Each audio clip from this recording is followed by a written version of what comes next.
Teori dan model pembelajaran sejarah. Model adalah pembelajaran yang proses aktual yang memungkinkan seseorang atau kelompok orang mencoba bertindak berdasarkan model itu. Perumusan model mempunyai tujuan. Yang pertama, memberikan gambaran kerja sistem untuk periode tertentu. Yang kedua, memberikan gambaran tentang fenomena tertentu. Dan yang ketiga, memproduk model yang mempresentasikan data. Selanjutnya, memilih sesuatu model mengajar harus juga disesuaikan dengan realitas yang ada dan situasi kelas yang akan dihasilkan dari proses kerjasama yang dilakukan antara guru dan peserta didik. Mengingat banyaknya model mengajar yang telah dikembangkan, mengelompokkan menjadi 4 rumpun, yaitu model memproses informasi, model pribadi, model interaksi sosial, dan model perilaku.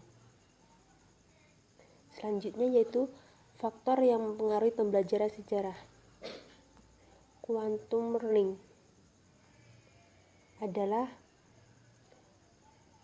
memperdaya seluruh potensi yang ada sehingga proses belajar menjadi suatu yang menyenangkan, bukan sebagai sesuatu yang memberatkan. Selanjutnya yaitu quantum teaching mengajar. Merupakan salah satu tugas seseorang yang menyandang predikat sebagai pengajar. Ada 4 kemampuan yang perlu dimiliki seseorang pengajar, yaitu kemampuan dalam mendiagnosis tingkah laku siswa, melaksanakan proses belajar, yang ketiga menguasai bahan ajar, dan 4 melakukan evaluasi.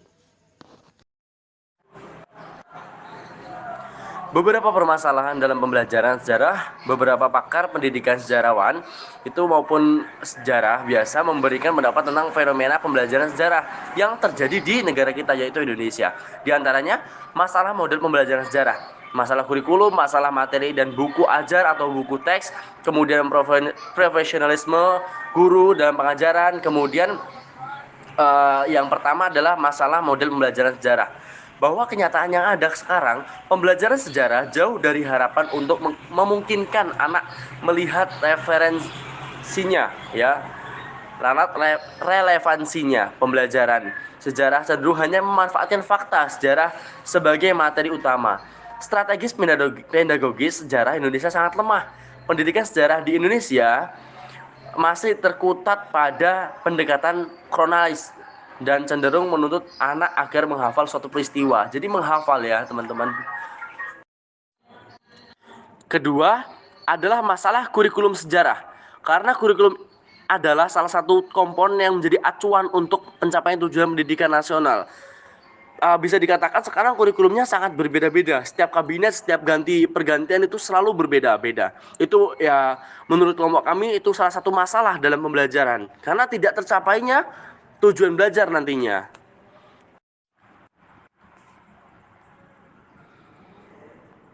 Kemudian yang D, solusi permasalahan. Pembelajaran sejarah salah satu metode pembelajaran sejarah yang cocok untuk menjadikan siswa aktif dan guru sebagai fasilitator adalah konstruktivisme, inquiry, dan cooperative learning. Kurikulum sejarah merupakan suatu konsep atau kontrak yang merencanakan pendidikan sejarah bagi sekelompok penduduk usia muda tertentu yang mengikuti jenjang pendidikan tertentu. Untuk dapat kembali mengajarkan sejarah secara baik dan menarik, pendidik mempunyai keleluasaan mengelola dan menata materi yang ada. Kurikulum sejarah tersebut harus mampu mengembangkan kualitas manusia Indonesia masa mendatang, yaitu semangat yang kuat, kemampuan berpikir baik, yang bersifat proaktif maupun reaktif, memiliki kemampuan mencari, memilih, dan menerima.